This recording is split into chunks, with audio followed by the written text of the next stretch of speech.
Hi, everybody. It's ProblemSolvHer podcast with your co-host Chloe, along with my girl Dagmars in the HOUSC. This is a place where people share their stories and their experiences and give advice and solve problems, whether it's men or women. And we like to empower women and give strength and independence and confidence. And we're in our I don't care era. Mic drop. You can find us on ProblemSolvHer.com. No E on solve. Spotify, YouTube, Instagram, and now TikTok, the Chutzpah Girl GURL. We're everywhere you want to be. That's my intro. It's up to you now. Okay. So I love the topic today, the I don't care stage and why it's not failure, but freedom. And interestingly, I had the I don't care stage in my 20s and my 30s in regards to I don't care if you think I'm professional or I'm competent or I'm awesome or intelligent. I know I am. So I had that when my bosses said, "Oh, you really outstanding job." And then my response was, "I know." And That doesn't mean you don't care. That just means you know how good you are. I realized that when people want to give you a compliment or want to show you respect, if the response is, "I don't care how you see it," it's important how I see it could be seen negatively. So since then, I still have, I don't care if somebody else thinks I'm pretty, I'm smart, I'm capable. If I know I am, it's good for me or good enough for me. But when I give a response, I give it more tactful. It's a good word. I think now for me, I don't care is less saying it or showing it. It's more emotionally, thanks God, I'm not depending on anybody's response, compliments, positive words, negative words, actions anymore. For me, it's the most important that I'm authentic and I do what I feel it's the best I can do. And that's the best for me. I mean, who cares? We can do whatever we want. And I think that as women, we're judged so much more than men. There's a lot of opinions put on us. Men are better at sports and as CEOs and all these things. So I think it's a time collectively in the world for women. We just don't care. And then they go, "Oh, you're such a feminist." No, no, no, no. It's not about that. It's about we are confident and comfortable with who we are. And I tell you this all the time. If I'm walking down the street with Oliver and I see something, "Excuse me, you're not going to clean up your poop," and it's a guy, this is what he says. "Shut up, bitch. Shut up, bitch. You're ugly. You're fat." They'll try to say anything to him. And I'm like this. Because I know I'm none of those things. So it's like those sticks and stones will break my bones, right? But words will never hurt me. I think it's a really good thing where, and this is part of the power of Kabbalah, we're just not taking anything personally. I caught you in the act. You didn't clean up the poop. So your defense mechanism is to put me down. "Oh, look at that short bitch. You're ugly. You're this. Your dog's not cute." Excuse me. He belongs on the cover of like Chewy. Okay. We just don't need to care or have to care. According to my mother, I never cared.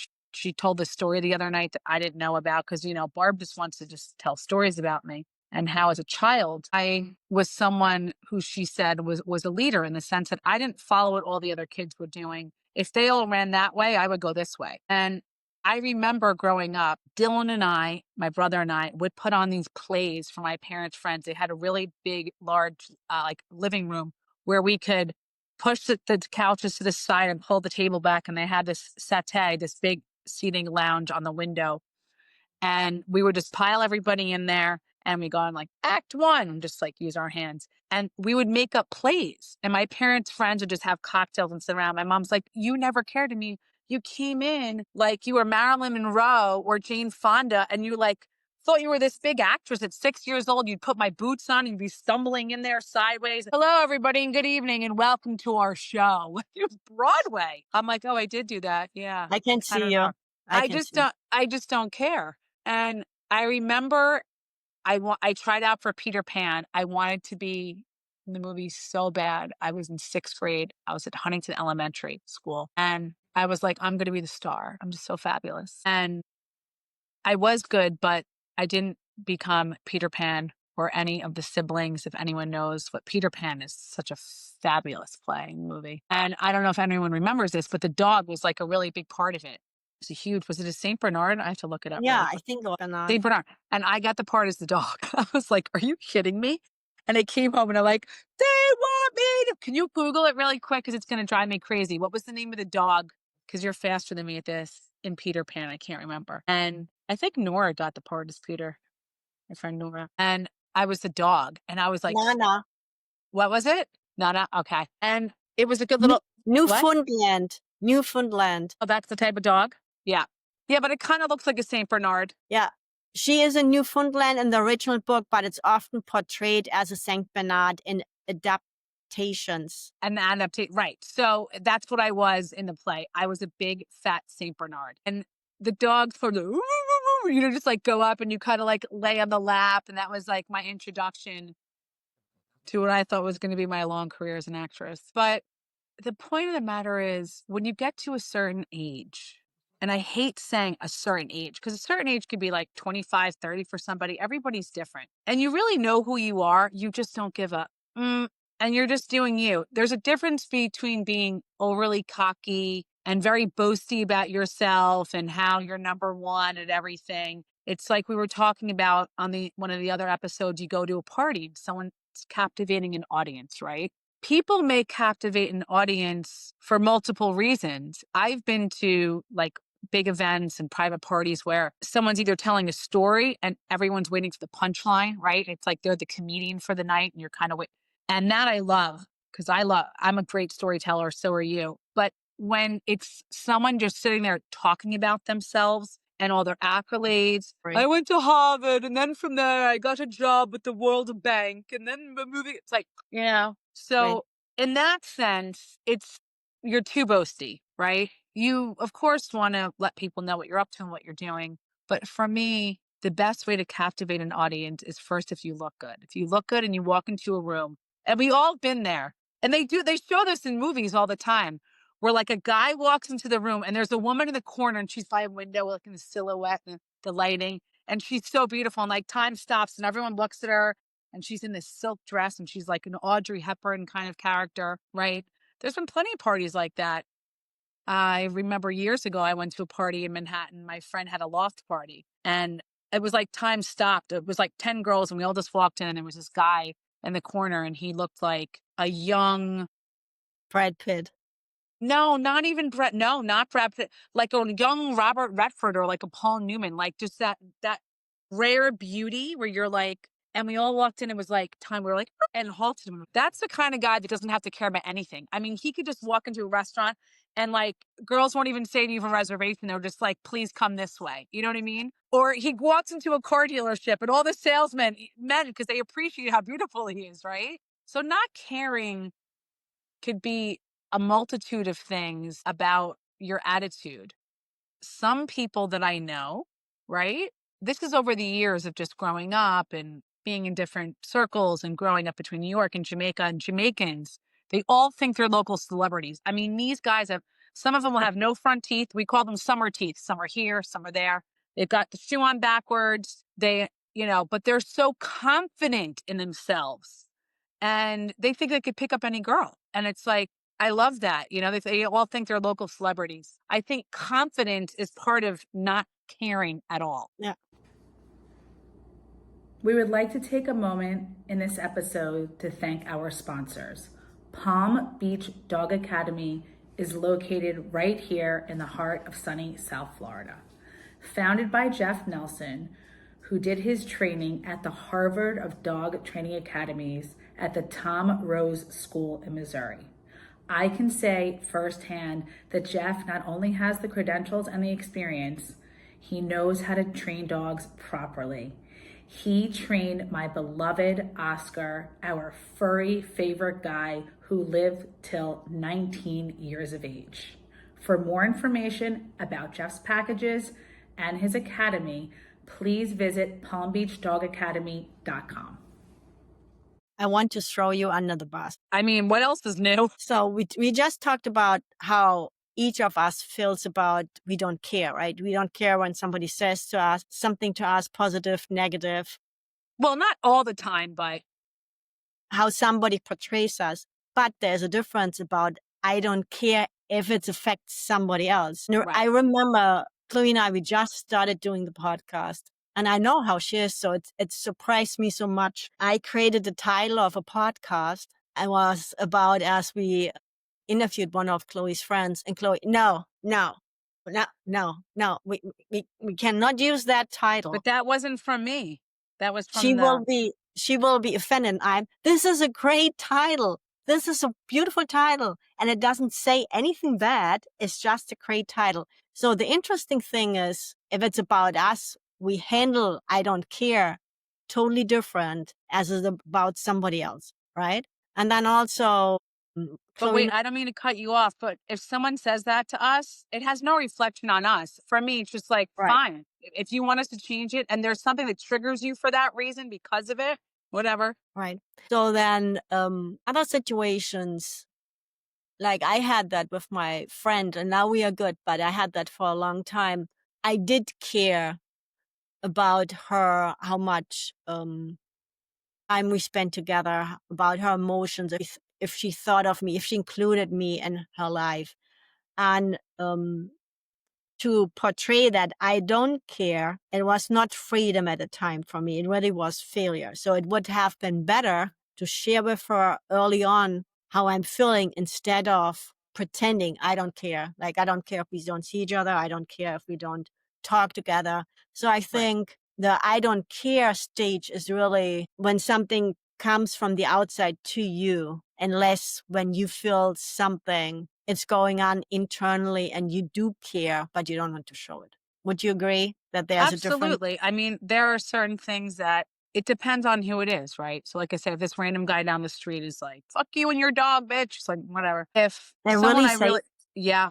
If you catch them and they're not cleaning up the poop, oh yeah, because they're caught in the act, initial response is to be defensive. However, if it's someone who's consciously aware, they go, oh my God, I'm so sorry, do you have an extra bag or you busted me? I'd laugh it off. I'd be like, but I don't do that because I always clean up. Yeah, people innately want to become aggressive and defensive. But if someone that we really care about comes to us and they say, I want to talk to you about something because you know what, you need to work on this. And like, for instance, the other day, Dylan and I were talking about something and we were a project that I would potentially be working on. He said to me, it's all about the wording and how you deliver it, right? So he said to me, Chloe, you have so much to offer and you have such an extensive CV and you have your background is so varied and you have all this experience and you come in like gangbusters because no one can do what you do. Don't act desperate. And at first I was like, I don't like that you phrasing it that way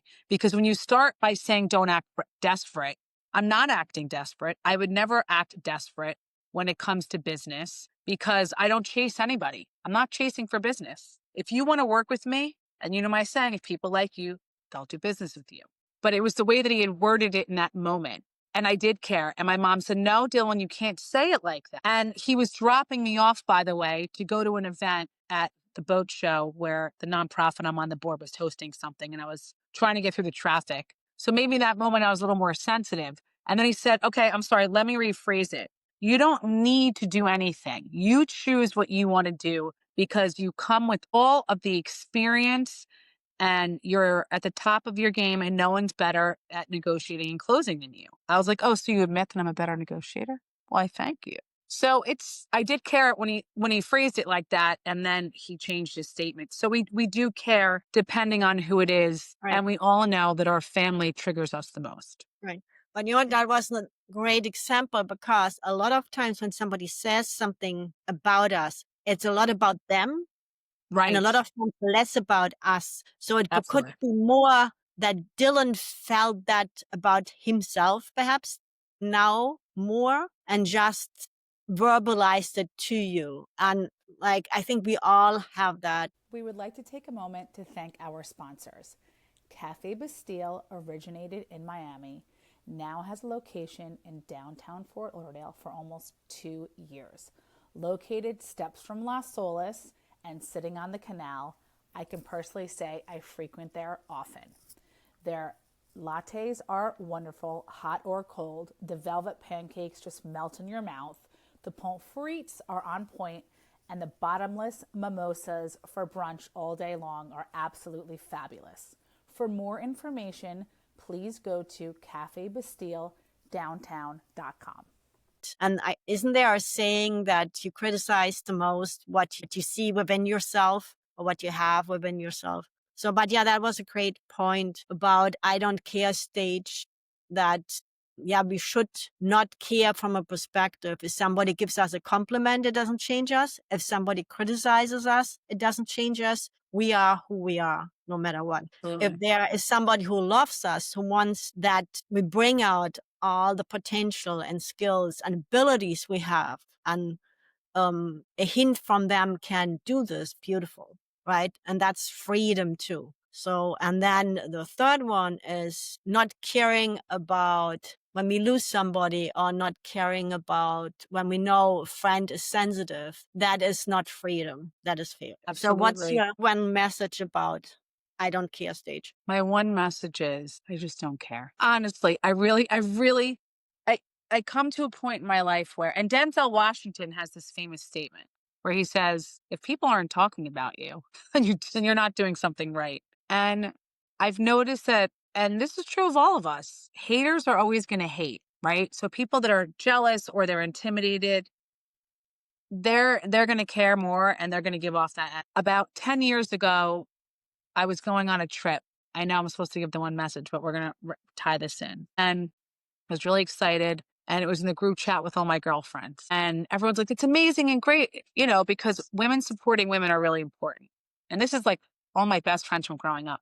And one just like didn't chime in right back, say anything. I was like, okay. And then about a week later, I was speaking to her and I said, I'm just curious. She's like, I'm totally hating on you because I can't go to Europe and I can't afford these things right now. And I said, hold on a minute. Do you think that the second you're going to go that I would say that? I would say, I'm so happy for you. You're basically saying, I don't care because it's not something you can do right now. How about you do care because you want your friends to enjoy their lives? Because I truly do. Everyone that I care about, I want them to be in fabulous places. I want them to be in the best relationships. However, if people are treating me a certain way and I'm not getting back what I'm giving them, I simply just do not care. So the message is care less about what people think of you, care more about what you think about yourself. However, if someone that really truly cares about you and you value them, listen to what they have to say.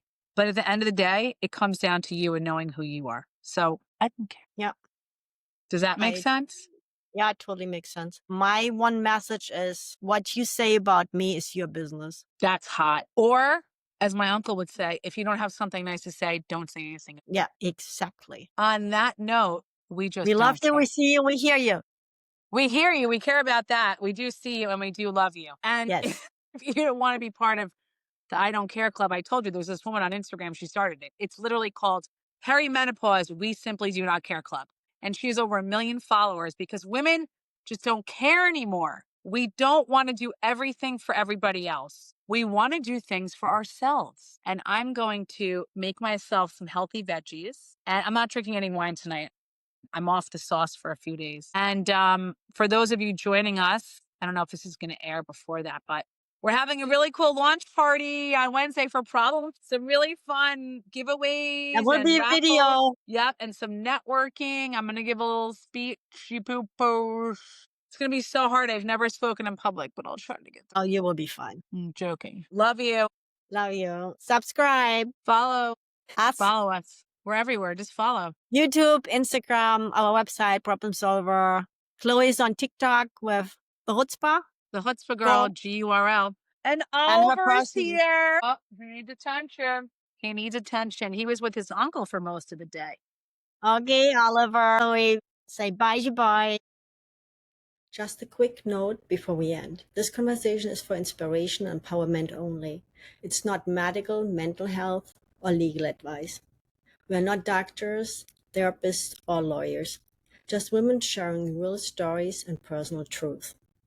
Always seek professional guidance for your unique situation.